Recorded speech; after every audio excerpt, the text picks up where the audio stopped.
In a permutation, order is important, but if you get rid of the requirement of this, you get a combination, right? When the order of an R permutation is unimportant, it becomes a combination, which is also called sampling without replacement, without order. So essentially, you are just picking a group of R elements out of N elements with respect to no order, okay?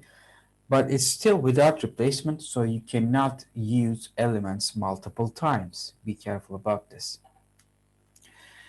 Observe that an R permutation out of N elements can be obtained by forming a combination R out of N first.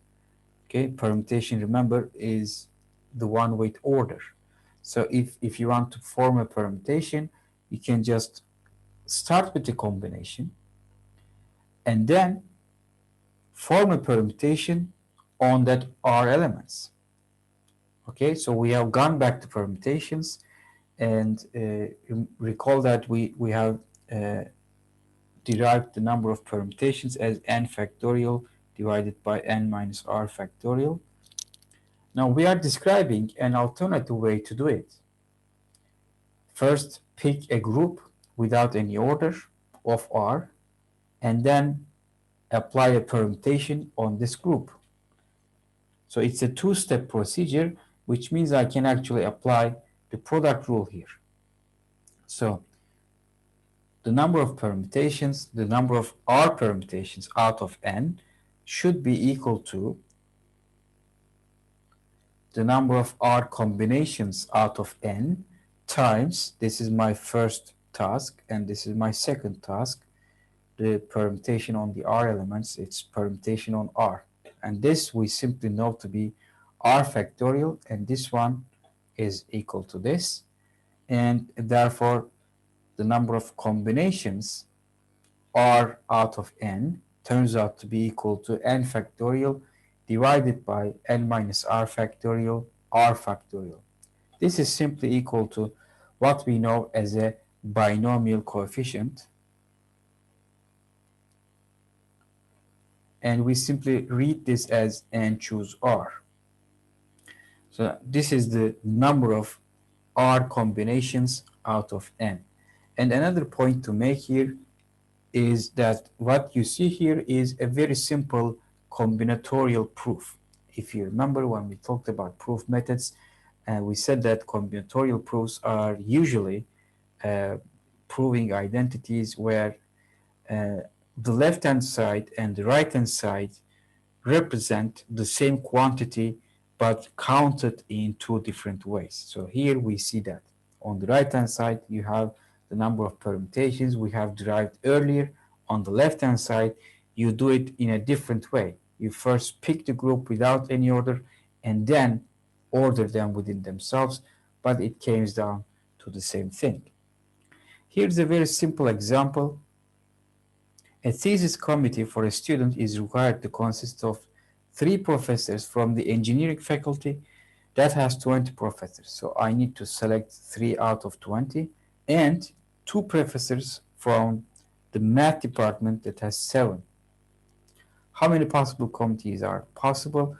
So first of all, you need to invoke the product rule. Okay, so you have 2 tasks. Select 3 from out of 20. And then the second task, select 2 out of 7 and then multiply them. And each of these is 20 choose 3 times 7 choose 2. Whatever the result is, that's the number of possible committees. Now, as I said, n choose r is the binomial coefficient. It appears in the binomial theorem, the expansion of the sum of the power of a sum of 2 variables, if you remember, or simply write this as x plus y to the power n would be equal to the sum of k equals 0 up to n of n choose k, x to power k, y to power n minus k. And this here, n choose k quantity here we call the binomial coefficient. It's essentially the number of ways to select a group of R out of n. Now what if, well, here we just select one group. What if we want to form two groups? Let's say sizes R1 and R2. And obviously here R1 plus R2 should not exceed n because my entire population is n. Again, I can use, well, this is similar to the previous example.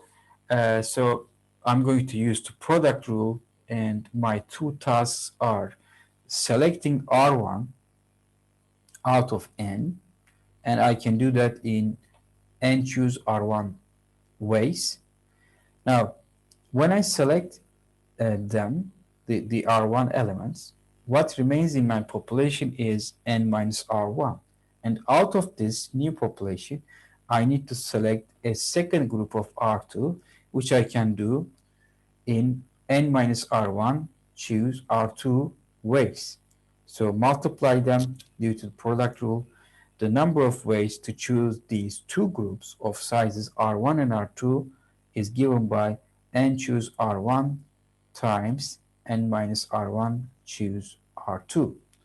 If you actually compute this, this will be equal to n factorial divided by R1 factorial, R2 factorial, n minus R1 minus R2 factorial. And you see a pattern here, and we can actually generalize this.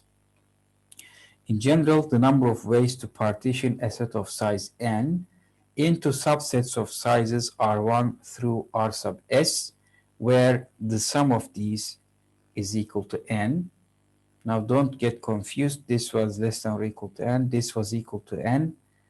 And this we call the multinomial coefficient. The number of ways to do this is given by this expression, quite similar to this. N factorial divided by the product of R sub I factorials. Now the reason for this is here you are not actually selecting two groups, but three groups.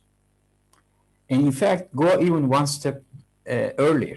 When you select a group of R out of n, you are not really selecting one group, but you are forming two groups. Essentially, you are forming a partition of two subsets. One of the subsets has R elements, the other has n minus R elements. So the number of ways to do that is n factorial divided by R factorial, n minus R factorial.